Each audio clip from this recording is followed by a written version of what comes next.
please come out to the street? Procession time. Procession.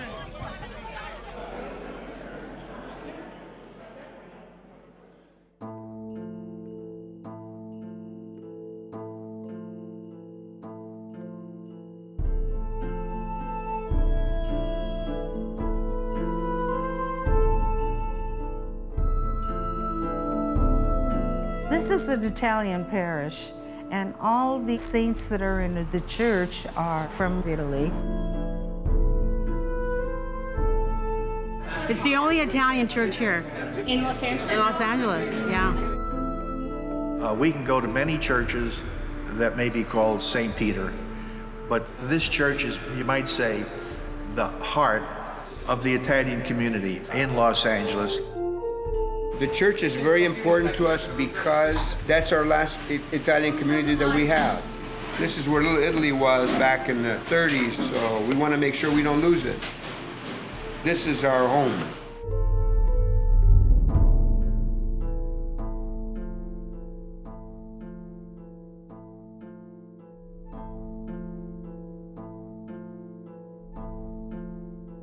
Where are you from? I'm from Napoli. Pioneri in voto, potenza di potenza. San Polo Matese. From Sicily, province Messina, Bari, Apulia. Tuscany, that's Lucca. Bitritto, Bari, Italy. Bari, Adelphia. In Molise, my grandfather came here 1892 at the age of 11 years old. And they walked from New York to California. Took them 2 years. They walked.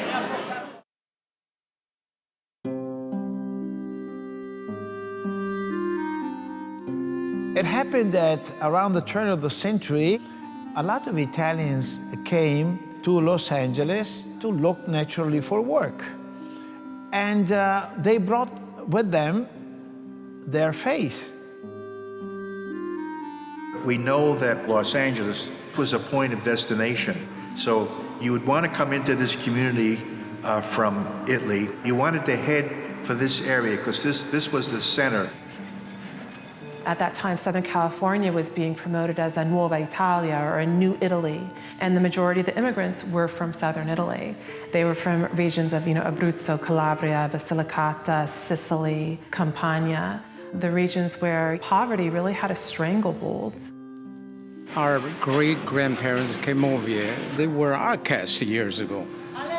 Italian people, just like any nationality that comes into this country. They couldn't speak English. They were lost. They were looking for a place they want to belong. They want to associate with people that their own culture, their own kind. So they decided to build this little church, St. Peter's.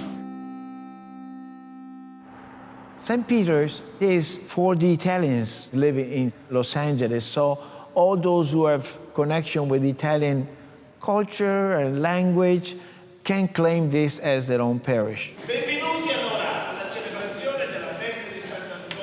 St. Peter's has been like a second home to me for many, many years. Since I was a kid, I used to always come with my dad here.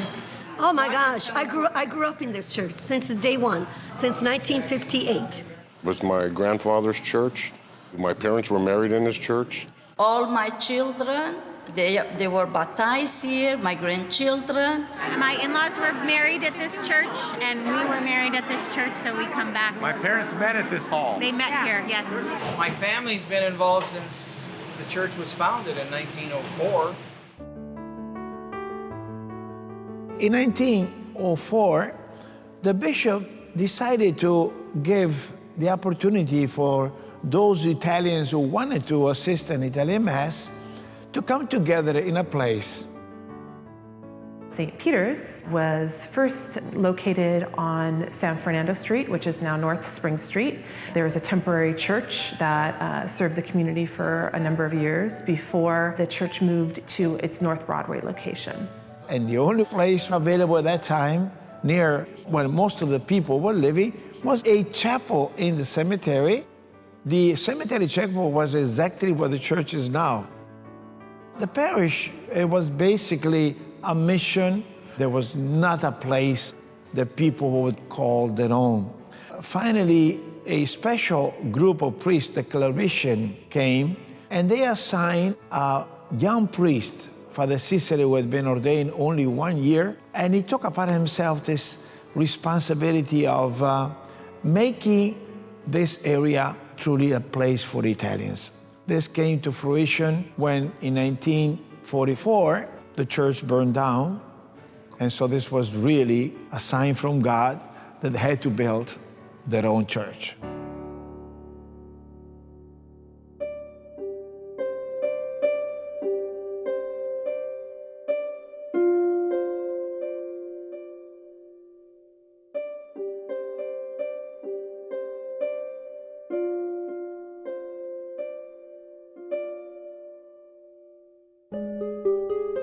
I think that it's necessary for a culture to be able to have a place that is called home,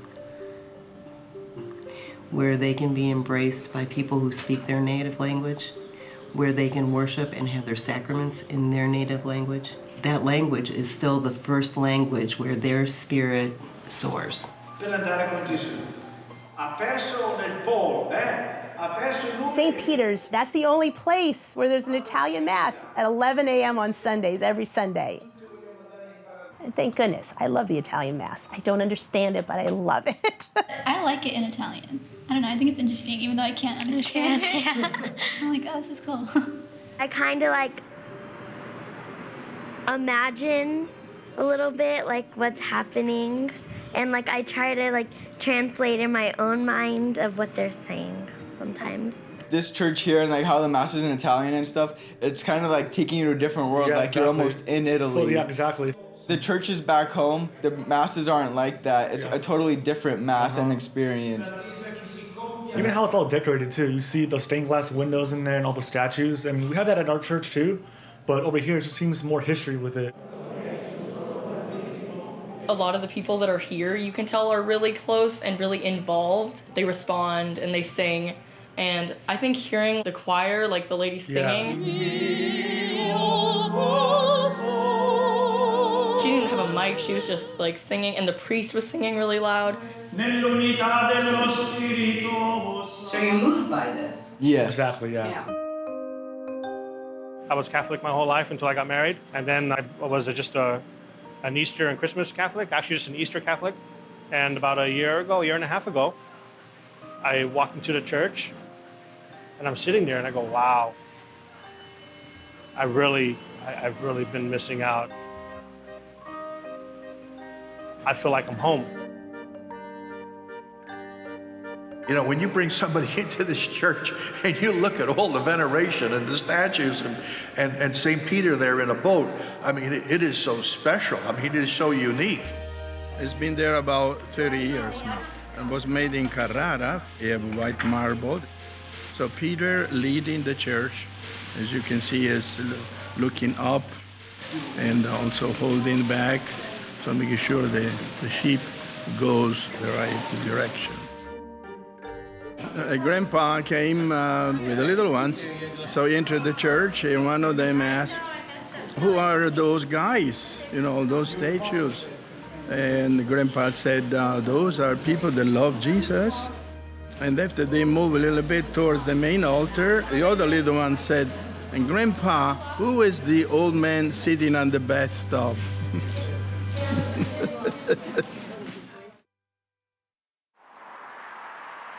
St. Peter's is the national Italian parish for Southern California, and this building is one of the last visible signs that this was at one time an Italian neighborhood.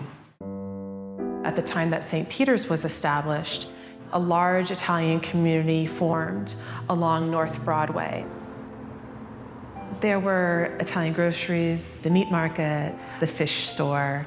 There'd be the place where you would go for your wedding favors. There are a number of Italian restaurants, delis, much like your Italian neighborhoods elsewhere in the country.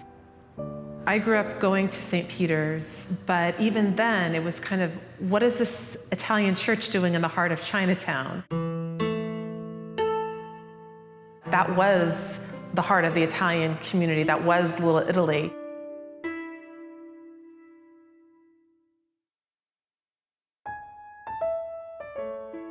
The way I California, there was a very strong Italian community in terms of numbers, but they've dispersed. The immigrants, when they started to settle here, we had blocks and blocks of people coming, seeing their relatives and staying with them. As a matter of fact, my parents lived by Dodger Stadium, just up the hill. Their block was completely Italian. Dodger Stadium, I remember. In fact, that's where my grandmother and my grandfather used to graze their sheep. Right by Dodger Stadium. People lived in that area. There's still, a family-owned deli, Eastside Deli, not too far from St. Peter's. Many Italians used to live in this area. Many of them became very successful. But when the properties went sky high, everybody started selling. And they moved to Orange County or Laguna Niguel. So you might say that this church, with no surrounding Italian community, people still come here. They make it a point to still come here in spite of the challenge. I live in Monterey Park, but all of us, we're from all over Southern California, but we come here once a month on Sunday just so that we can keep this church going. They come for the feast days of saints that are celebrated and that people have a specific devotion to.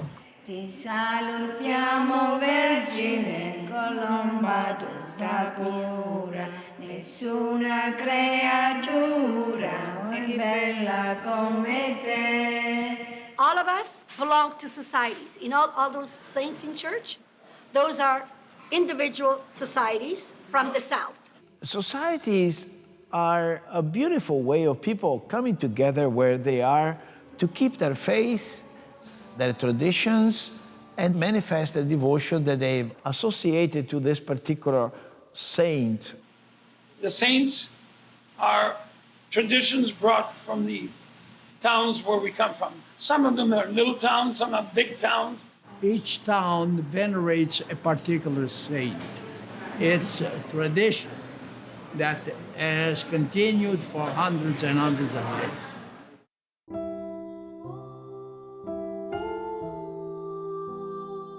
So I didn't realize that there were so many little sections of where you lived in Italy that you had the specific saint to that region. Most Italian towns have steeped in their blood, truly, is their religion and that wonderful Italian tradition that has the Mass, followed by the procession, and followed by the dinner.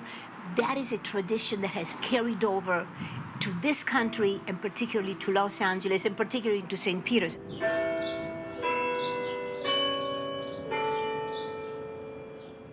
Buongiorno. Buongiorno. Oggi la festa del Sacro Cuore di Gesù è il 28 di giugno 2015.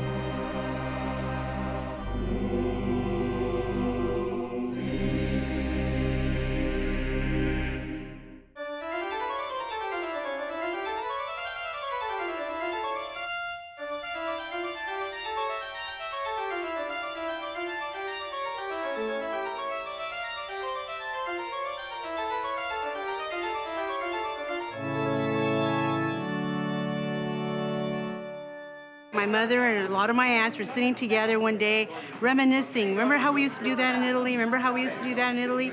And then they just said, why can't we do that here? All we have to do is get permission from the church to bring the statue out and do a small procession. Let the doves go. They'll do a circle. Here come the doves. In the church, procession basically is a symbol of life. We are going towards where? Towards our heavenly home. There's something about processions that's wonderful, where the whole group and the whole person takes part, where you kind of profess your faith and moving toward some holy spot or some sacred moment. I think procession is important. And get out in the streets and let people know who we are. We're proud to be who we are. We are very devoted. Every year we do feast at our town, the Feast of the Sacred Heart. So nobody was doing nothing over here, and so we started the club. We started the club for the Famiglia of Sacro Cuore di Gesù. Then when we started over here, 2003, then we had all the little kids. At first, we dressed them all white. But then Ada, she decided to make the costume for Marta. Ciao. Smile, you're going to be on the camera. And your town is? San Polo Matese. Our parents and grandparents were all born there. And so we're bringing those traditions here. And so we're doing that to honor the Sacred Heart of Jesus and also to keep our traditions going.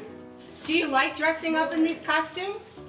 Yes, you girls are so proud, right? My parents, they're passing it on to us, my brother and sister and I've passed it on to my girls and my son. What does that mean to you, the devotion to the Sacred Heart?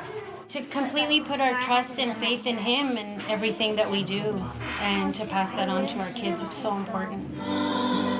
When I was about 4, my grandma, she asked me to come back to life pretty much because I was in an hospital bed and I was almost dead.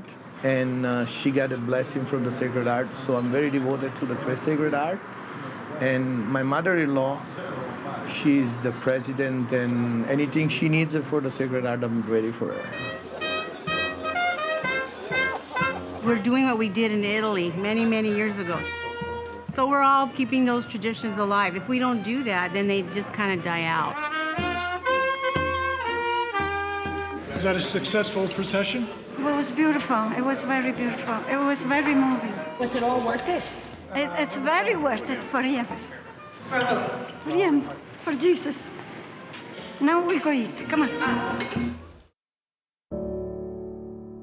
In the 1960s, the attendance at St. Peter's is already starting to suffer. And there was talk about St. Peter's no longer being the Italian church, maybe it's no longer needed. But when Father Luigi Donazan arrived, a very dynamic Italian priest, he reinvigorated the community. And then all it takes for a community to come together is a good leader. And he said, what is going to happen when the majority of the Italians will leave this place? We cannot let the parish die. We must revive it, and we must plan for the future. And he began to think of a hall. So this is the Casa Italiana, which is next to the church. Casa Italiana is our church's hall. It is where all the society feasts take place. Italians are all about food, among other things. And so a feast is how we celebrate our saints with a sense of intense understanding and prayer. We experience your love. Oh Lord, it is so good for us to be here. And then we go into this moment of joy, and that's what the banquet is all about. Buon appetito!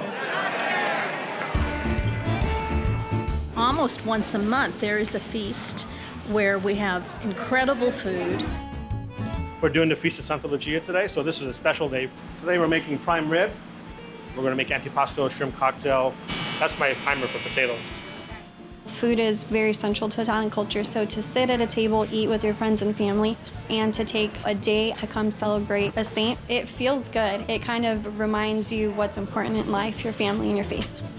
That's why we need places like Casa Italiana to have our celebrations, because as Italians, we need to see each other, feel each other, hug each other, and that's what we do. We do it at St. Peter's, so I love it. In LA, this is the Italian social club. Yeah. So this is our little Italy. Well, I'd say that the food's really good and they have dancing. I love coming together with this church community because even though not all of us are related, I feel like everybody here is a part of my family, so it means a lot to me. Was this boring being here with the old people and the Italian? No, it's fun. It's fun. We get to see all the people that our parents grew up with, and they tell funny stories, and they tell you how much you look like your parents, and you get to see all your cousins, so it's a good time. And you're not tired of that? No, not at all. It's so comfortable for us to be here. It really is our second home. We're friends. We come here. When we're together, we're family. We really are. Spiritual and social life is one for us, as it should be.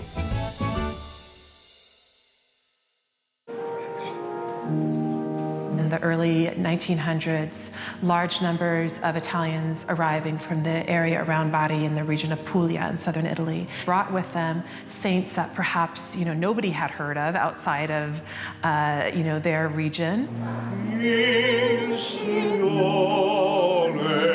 But the church embraced them. And before long, you were, celebrating in Los Angeles the feast of San Trifone.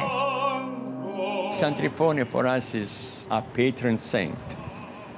And we love him dearly, and he has done many, many miracles.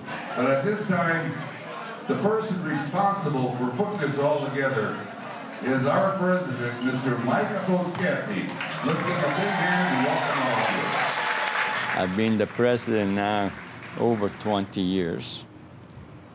It's a tradition for us that we try to make it for our members and for our people from our hometown, because San Trifone is well known in Puglia.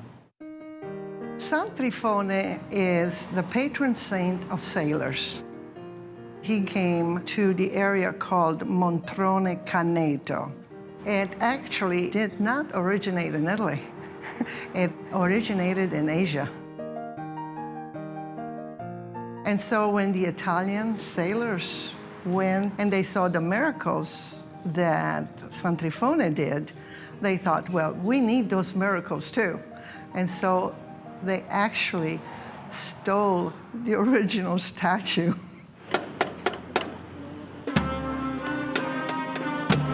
San Trifone, he was a martyr. He was executed, as a young boy, 18 years old.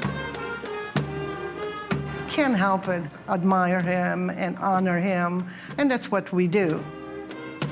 When I pray to San Trifone, obviously not all questions are answered, but most of them are. Not only that, but when I pray to him, my soul is at ease. That's what makes me feel good. Viva San Trifone! E viva San Trifone! E viva San Trifone! Faith, you can't feel it, you can't see it. But when you come to saints, we see them, we appreciate them. They are people that were alive indeed, and in their time, they were exceptional. When these people were living their life, they were not trying to be recognized as a saint. Because when you start to study saints, I went to Catholic school, so you read their stories. They were passionate about their religion, their cause. They sacrificed themselves for a greater good. And they didn't need the crown on their head. They didn't need, to get the title before their name. They were just doing it because it was important to them. We tend to think of saints up there kneeling there, praying, and that was not even true of the saints themselves. We have projected that on them, artists and sculptors, painters. But they have a deep relationship with God. It's not because they are doing good things that they are having a relationship with God.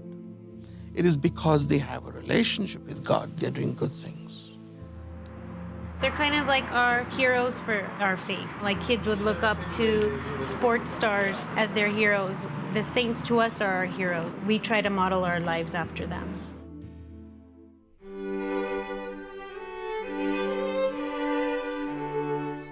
It's our pleasure to serve Padre Pio.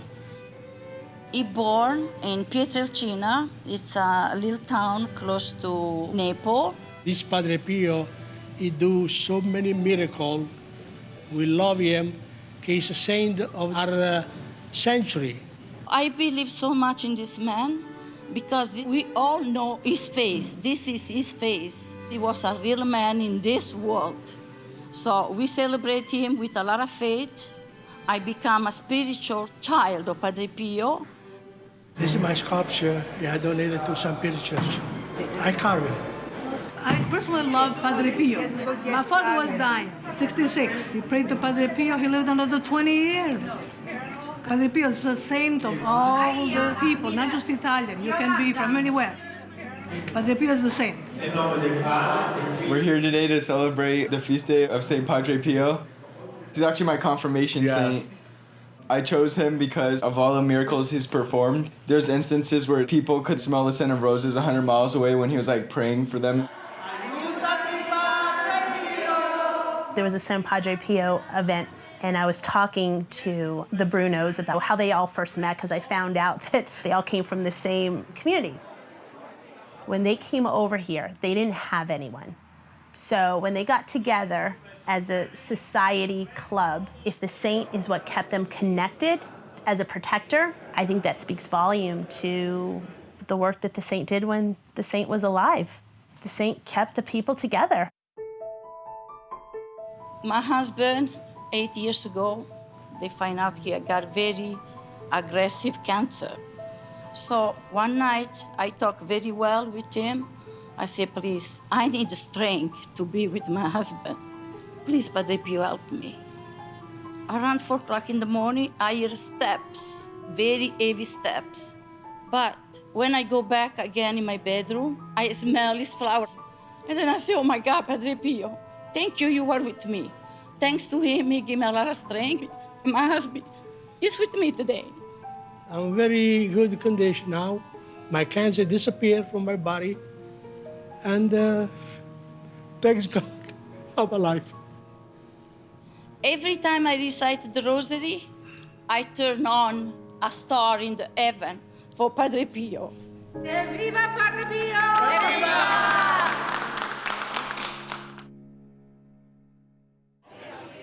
Throughout the years, we celebrating the Madonna of Constantinople, which is the patron of Bitrito, Bari, Italy.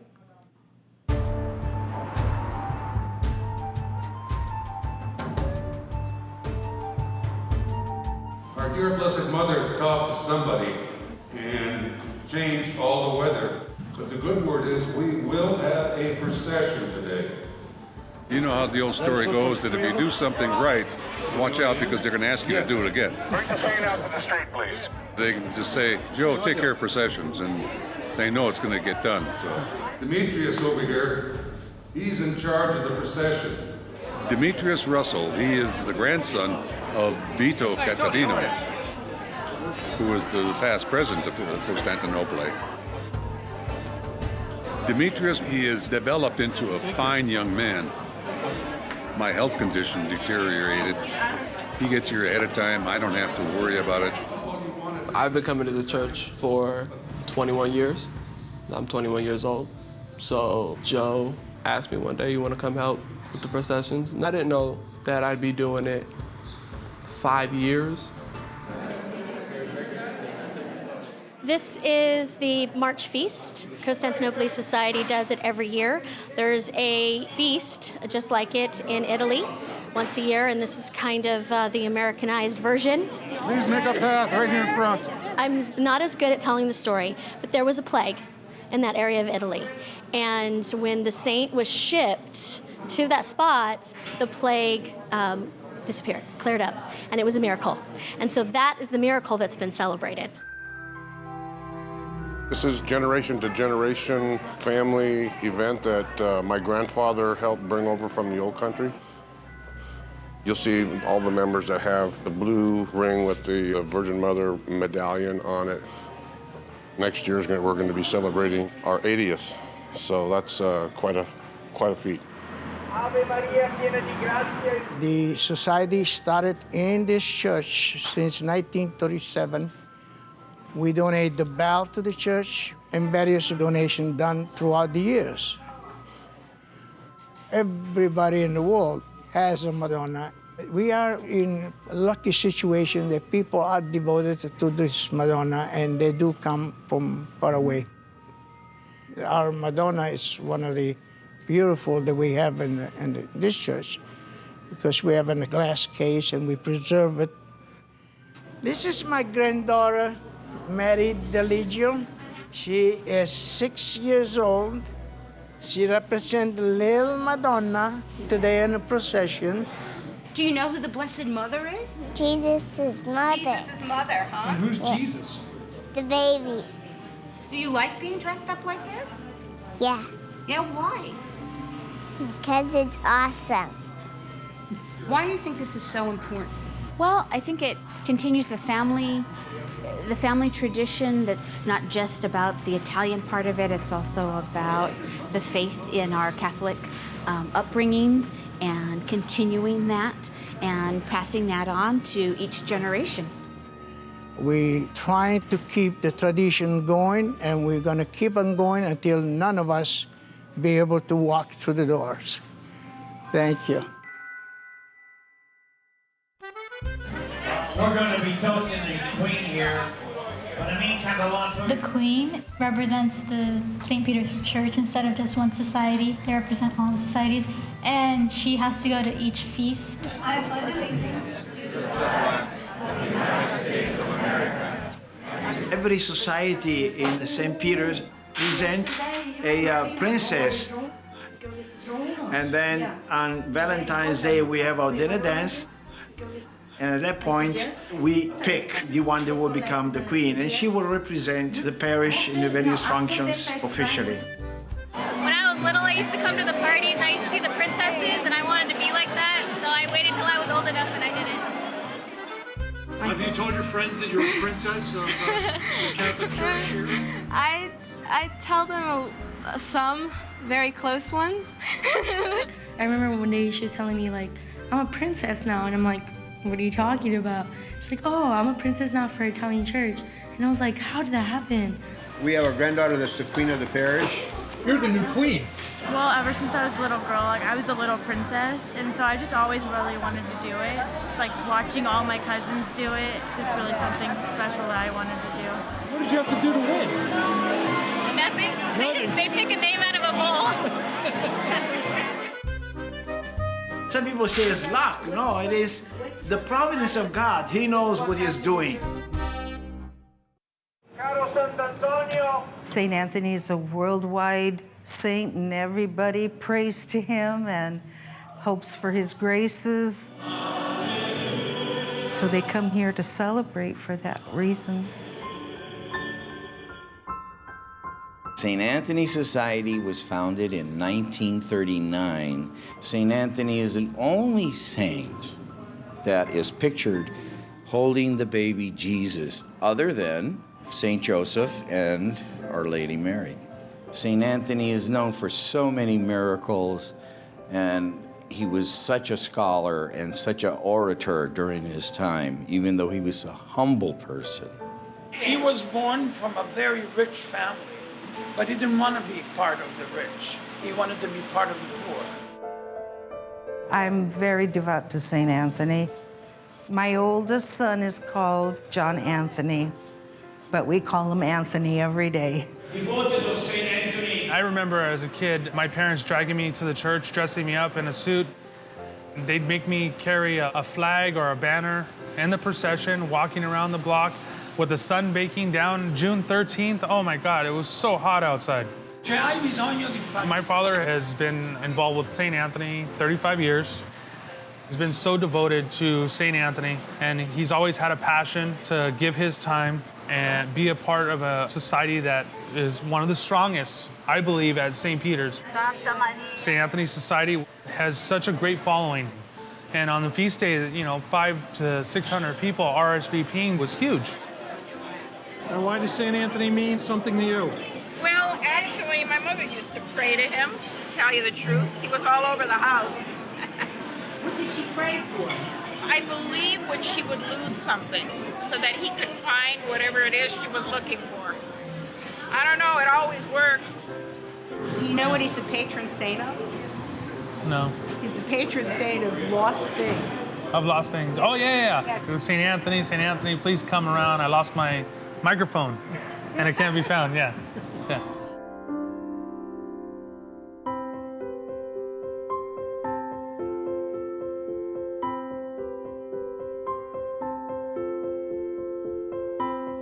My name is Paul Crispy Jr. I'm the president of Caneto Colony of Saints.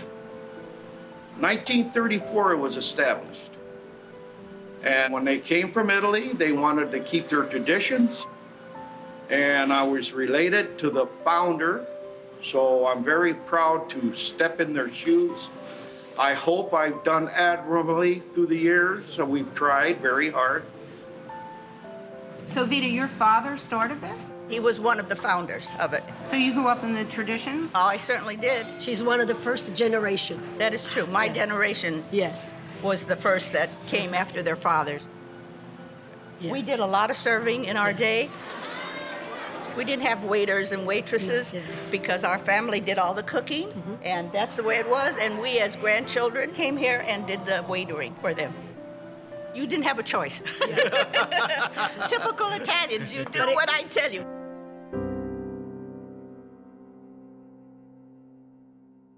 We're the only club that has two saints. We have San Victoriano. The end of July, we have his feast, which we're going to have this year, hopefully, if we get enough people. And my saint, Maria Santissima della Stella, she looks so beautiful today. I just melt when I see her. The miracle of our saint was this little girl in Adelphi, Canneto, Italy, was very ill, so she prayed to the Virgin Mary. The next day, in her deathbed, she was cured. Evviva la Madonna della Stella! Our other saint, San Victoriano, he's a martyr. And if you look close at the statue, you'll see a cut. The bones of San Victoriano are in our church in Adelphi, in Canneto. My wife is from Adelphi, where both of our saints are. Well, I grew up in there. That's the only thing I knew. And I don't know, it's just that I keep it in my heart all the time. To me, it is important to do these things, yes.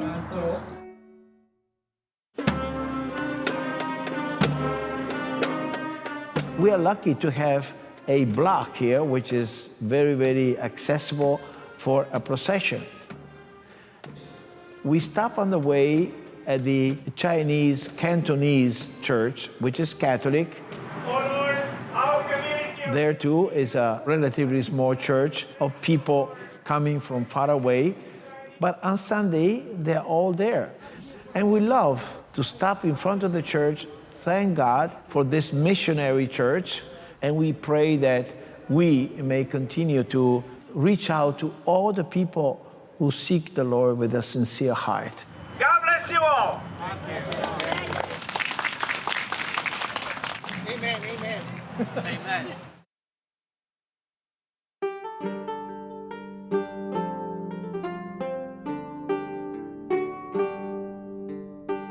Today, December 13th, happens to be the feast day of Santa Lucia. Oh Lord, in today's liturgy, we chose to gather around Santa Lucia, our mother of generosity, for she is a martyr. Santa Lucia is the saint of light. As you know, her eyes were taken out. And so Santa Lucia represents vision. Her symbol is the eyes on the plate. Santa Lucia, she was actually my confirmation saint because I have really bad eyesight, but yeah. Viva Santa Lucia! The Santa Lucia Society, they started 20 years ago for Ugo Cordisco. My father-in-law, Ugo Cordisco, made this feast happen with the help of Luigi, of course, and members. Santa Lucia feast is near and dear to my grandfather's heart and my grandmother's heart who passed away. This year is special because he has Parkinson's, and it's pretty aggressive. I mean, since June that he was walking and he was pretty much independent and doing everything on his own, where today's in a wheelchair. And so it's special because we're going to dedicate the bar to him.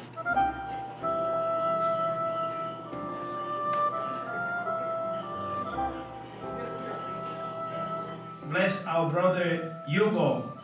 Give him health, mind and body, and the loving surrounding of family and a community that appreciate very much what he has done for the last 30 years. God bless you. Santa Lucia, Santa Lucia.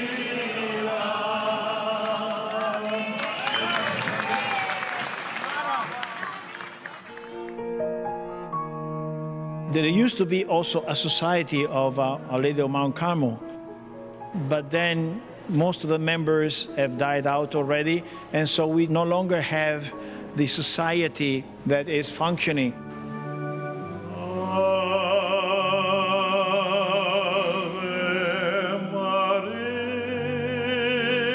However, the church as a community has taken up the responsibility of continuing to manifest the devotion and the protection that we need from our Mother, Our Lady of Mount Carmel, together with St. Peter, the patron saint of our parish. We are very, very fortunate to have the Prince of the Apostles watching over us. Quindi la nostra Madonna del Monte Carmelo è ancora... The Feast of Mount Carmel goes back to the Old Testament. Mount Carmel is a mountain, and people have novenas to Our Lady of Mount Carmel, and naturally they have the scapulars that we will distribute to everyone. And it is the promise that the Blessed Mary will protect you and will bless you and will bless your family and will keep you under her guide. The scapular was my idea, this one. This is what you do. I make the scapular for La Madonna. Every year I bring it to the church, people wear it. What does the Madonna give you? They give me coraggio. Dopo che ho perso mio marito, prima non ci pensava nemmeno. You know, tu corri, i figli, la famiglia, il lavoro. Ma dopo che ho perso lui mi sono trovata.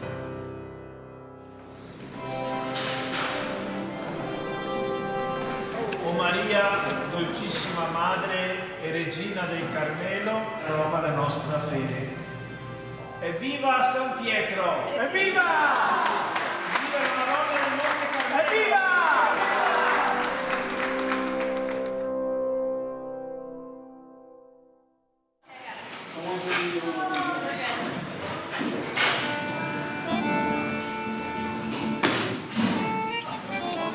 Are you making something? This is the St. Joseph table. We're setting up the table. Well, it's that time of the year. It's the St. Joseph Day coming up, March 19th, and we're preparing a St. Joseph table. St. Joseph's table traditionally started in Sicily, where there was apparently a drought. And of course, because most of the people were farmers, that is a serious problem. They prayed to St. Joseph, and rain came.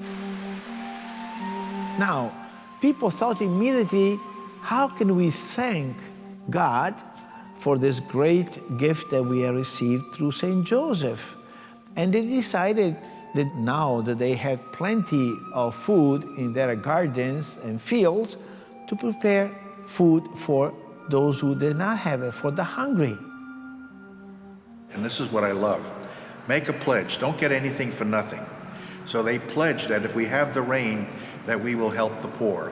And ever since then, they've kept the tradition of St. Joseph's Day. But this one was the start of the St. Joseph tradition in Los Angeles. This is all the association coming together because it's the biggest event of our church every year, and it is for the poor.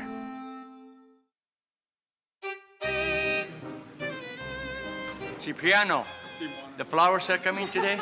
It's tomorrow. That's $1.50, $1.50. They're all $1.50. Beautiful. Today is the preparation for St. Joseph Feast. It is Friday, Saturday, and Sunday from 11 o'clock till 8 o'clock at night. The work that we put in doesn't bother us because we're making a purpose. Go back. And stop. Well, we do this because it feeds the homeless. All the proceeds go to the homeless. As most people know, we have a lot of homeless and poor people here in Los Angeles, and they are knocking at our door every day.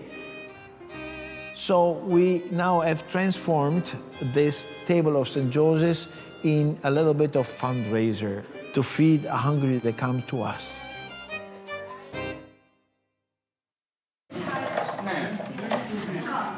We all get together and do our share for St. Joseph.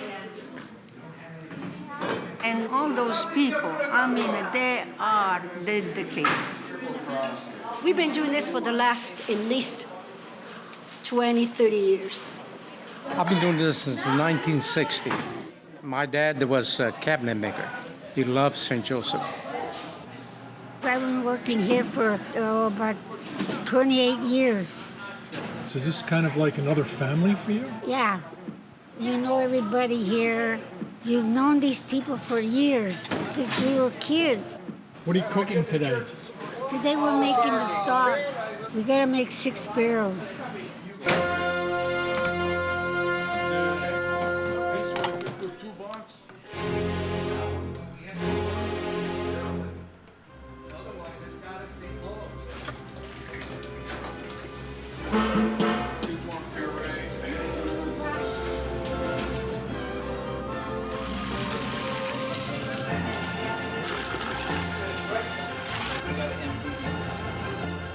Is everything under control? I think so. So how's your team doing today? Are you happy? Yes, so far, good. This table looks beautiful. Wait until we put all the rest on top of it. Can you do it by yourself? It's okay. It's okay. Careful, Tony.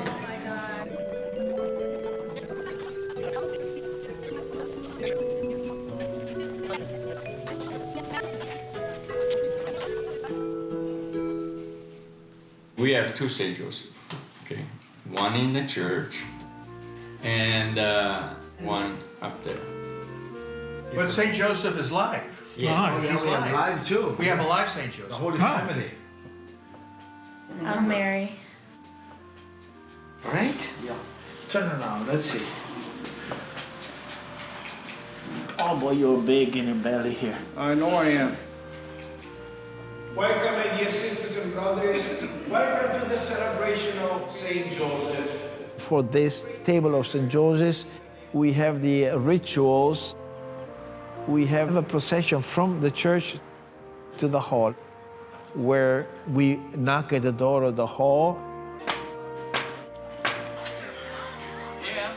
I come in? No, we don't have no room. And we are being told that there is no more room.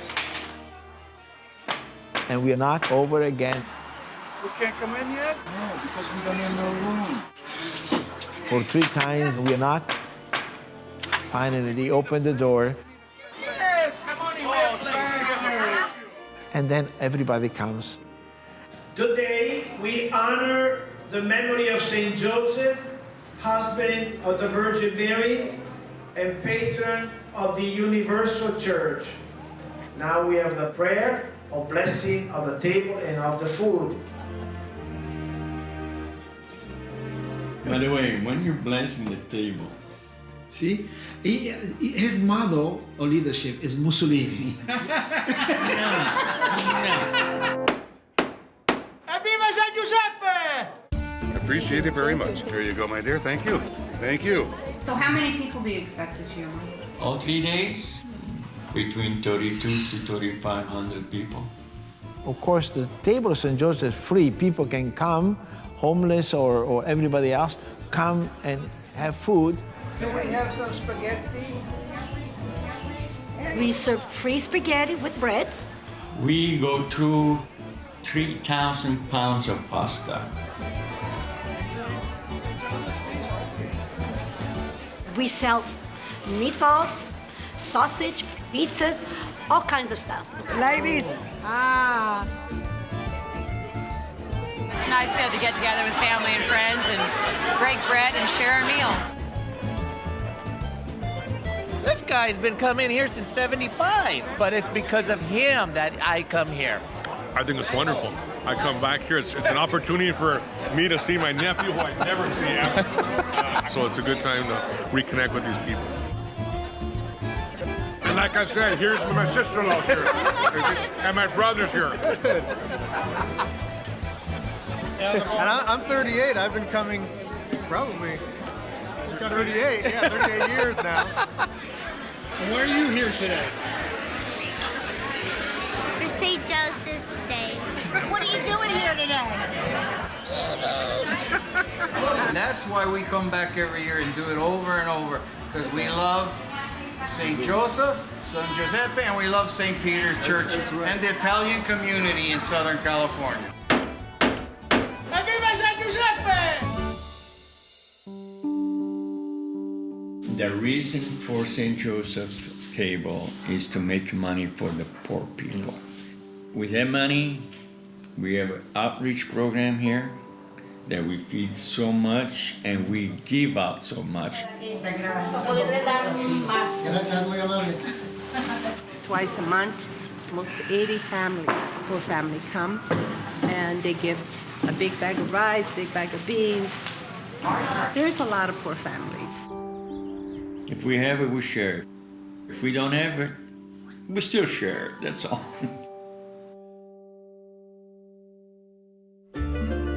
When I think of this church, I think of all the good times and being with the Italian community and how much we've strived in our banners and ways to become part of the United States. We're not the immigrant generation any longer. We are Americans, and we love our country, and yet we do know that there's a side of us that still know that we're Italian.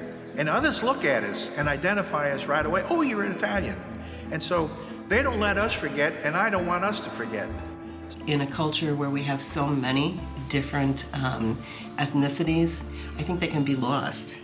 And so for children to be able to, and grandchildren to be able to see how their parents or grandparents celebrated life and to continue at least little pieces of that, I think is extremely important. So your children would continue this tradition when you... I wish. Well, you know, we wish that. Maybe later on, because now they're young, they have kids, they are more busy to take the children to the game and the school. Today it seems like everybody's so involved with everything else. So have to do our best to bring them in and so that they can continue the traditions that have been established by our elders.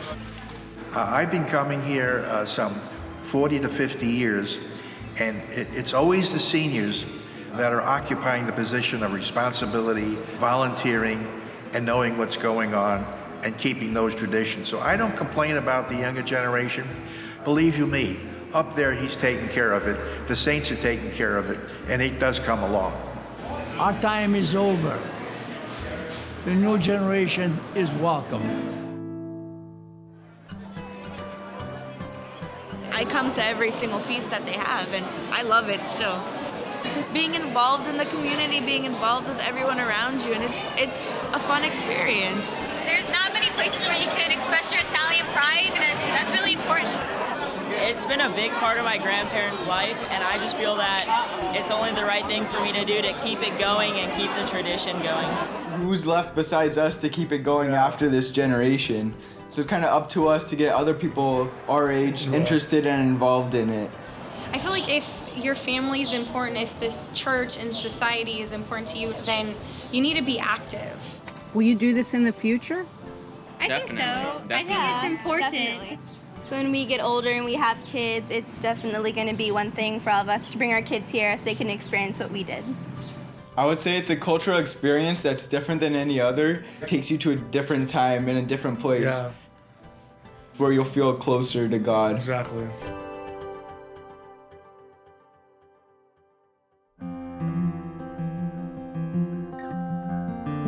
I used to want to ask my dad many questions and didn't take time to do it, about the past, where we come from, who we are, what was the church like as a kid, and didn't do it. So St. Peter's serves as a place to kind of make up and keep going the tradition that we all need to know. When I started going downtown as St. Peter's and I started seeing all the little, to me, they're all my little grandmas and grandpas. It puts me back in time, at a time that I love and miss. So for me, that's what it really gives me back. It gives me back that sentimentality that you could easily lose when you get wrapped up with work every day. You know, there's a belief in Italian culture that it's only when a person is forgotten that they truly die. And I think by memorializing our ancestors, continuing to celebrate the processions in the ways they did, by doing that, we carry on their memories, we carry on their legacy, we ensure that their struggles were not in vain. Hopefully, St. Peter's will continue to exist at the heart of who we are and who we will be. St. Peter's has a long, rich history serving the Italian-American community in Los Angeles. It has been a guiding light of hope, faith, and God's merciful presence in our ever-changing society. I'm especially grateful for the dedication, commitment, and leadership of these Calabrian priests, who have been the shepherds of this parish, always serving those most in need. And I'm also especially grateful to the parishioners of St. Peter's Italian Catholic Church for their contributions to the life and ministry of the Archdiocese of Los Angeles.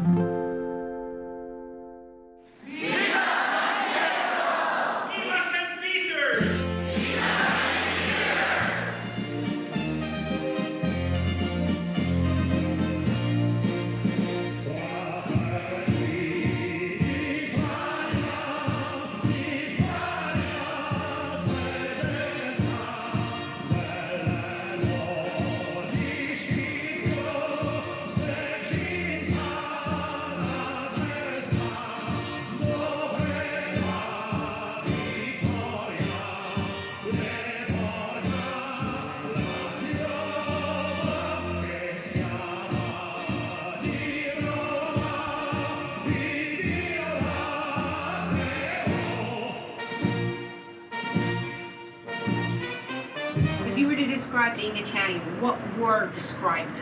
Loud.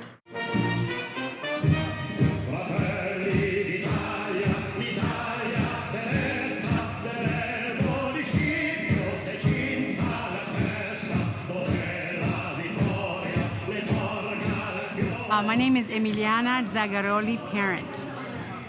My name is Carol DeGidio. My name is Mary Lou Santillo Jones.